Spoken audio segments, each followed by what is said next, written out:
இன்று எங்களுடைய போரை வைத்து இந்த நாடகம்தான் இங்கே இருக்கின்ற ஒரு மிக பெரும் ஒரு வழிகளாக நான் பார்க்கின்றேன்.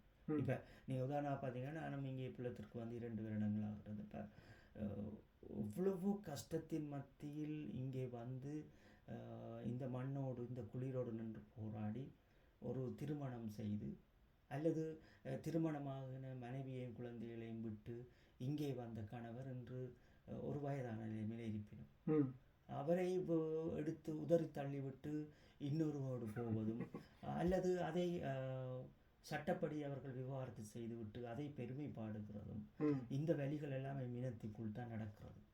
என் இனம் என்பது நாங்கள் இளையோர்களாக இருந்த காலத்தில் எங்களுடைய வீட்டு பெண்கள் என்பவர்கள் எப்படி என்றால் அம்மா சகோதரங்கள் இருப்பார்கள் என்று எங்களுடைய வீட்டு பெண்கள் எங்களுடைய மண்ணினுடைய வீட்டு பெண்கள் எல்லோரும் தாங்கள் போடுகின்ற உடுப்புகளை தோய்த்து இன்னொரு உடுப்புக்குள் மறைத்துத்தான் காய விடுவார்கள் கொடியில்.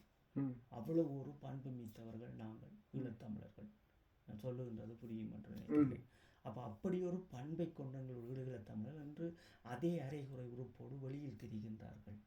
இந்த சமூகத்தையும் கட்டி காத்து அந்த சமூகத்திற்குள் கொண்டு வந்து வளர்த்த பிள்ளைகள் தான் இன்று புலத்தில் இவ்வளவு கஷ்டப்பட்டு உயிர்கள் இந்த குளிருக்குள் நின்று குடும்பத்தையும் எடுத்து விட்டவரையும் ஒரு திருமணம் செய்துவிட்டு நீ நல்லா இருக்க வேண்டும் என்று இங்கே எடுத்து அவருக்கு கல்வியை கொடுத்து உணவை கொடுத்து அவரோடு நின்று ஒரு வாழ்க்கை துணையாக நின்றவர்களையும் இந்த பிரிவு என்கின்ற அடிப்படையில் பிரிந்து நிற்பதை நாங்கள் தொடர்ச்சியாக பல குடும்பங்களையும் பார்த்து கொண்டிருக்கின்றோம்.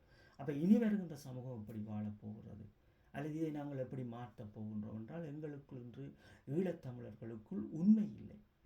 நாடகம் எப்படி ஒரு முள்ளிவாய்க்கால் 17ஆம் தேதி வரை நடந்த ஒரு உண்மை சம்பவங்களை 18ஆம் தேதிகளாக கொண்டு வந்து இன்று வரை பல பெருஞ்சாலிகள் அதை நாடகங்களாக கொண்டு வருகின்ற இந்தியாவும் இலங்கையும் புல்லுருவிகளும் சேர்வது போல்தான் தமிழர்களினுடைய அன்றாட வாழ்வியலும் நாங்கள் மாறி நிற்கணும். அப்போ நாங்கள் எதையும் சரி செய்ய முடியாது. அடிப்படை வாழ்வியலின் ஒழுக்கத்தில் துளைத்து நிற்கும் நாங்கள் இதையெல்லாம் சரி செய்து விட முடியாது. ஏன் சரி செய்ய உதாரணம் ஒரு குறுகிய சொல்றவங்களுக்கு அம்மா அப்பா இப்போ எங்களுடைய யாழ்ப்பாணத்தை எடுத்துக்கொள்வோம். அம்மா அப்பா இவர்கள் என்ன செய்கிறாரோ ஒரு வீட்டில் இருப்பார்கள். அந்த வீட்டுக்கே எதுந்தால் திருத்தி வேலை செய்து கொண்டு அந்த வீட்டையும் பாதுகாத்து கொண்டு அந்த வீட்டை சுற்றி நிற்கின்ற புளிய மரமாக இருந்தாலும் சரி அல்லது மாமரமாக இருந்தாலும் சரி அல்லது வேம்பு மரமாக இருந்தாலும் சரி இதுகளை தரைத்து விடக்கூடாது என்பதற்காக அந்த வீட்டையே இருக்கின்றதை உள்ளால் திருத்தி அதை பராமரித்து கொண்டிருப்பார்கள். இன்று என்னவென்றால் அவர்களினுடைய பிள்ளைகள் வெளிநாட்டிற்கு வந்துட்டு அவர்களும் செத்த பிறகு அந்த காணியில் இருக்கின்ற வீட்டையும் உடைத்து அந்த இயற்கையான மரங்களையும் அழித்து விட்டு அங்கே ஒரு மாளிகையையும் மேல் மாடியையும் கட்டிவிட்டு இங்கே இருந்து கொண்டு புலத்தில் தமிழ் தேசியம் பேசுகிறார்கள். அவர்களுடைய கிராமத்தில் இருந்த ஈரழிப்பு என்பது இல்லாமல் போகிறது. அவர்கள் தந்தையும் தாயும் கட்டி வைத்திருந்த அந்த இயற்கை இல்லாமல் போகிறது. அதைவிட இவர்களுடைய சொந்தத்திற்கு இங்கே இருந்து அவர்களுடைய சொந்தம் படிப்பிக்க வேண்டும் என்று ஆங்கில பாடசாலைகளை உருவாக்கி ஆங்கில கல்வி வழிகளையே சிறுவயதிலிருந்து கற்பித்துவிட்டு புலத்தில் இருந்து கொண்டு தமிழ் தேசியம் பேசுகின்றார்கள். அத்தனை பேர்களுடைய குடும்பங்களை எடுத்து பார்த்தால் ஏதோ ஒருவர் ஏதோ ஒரு மூலையில் இருந்து புலத்தில் இருந்து கொண்டுதான் அந்த பணத்தை அங்கே தன்னுடைய குடும்பத்திற்காக செலவு செய்கின்றார். இது 60% குழந்தைகள் அங்கே செல்லுகின்றார்கள்.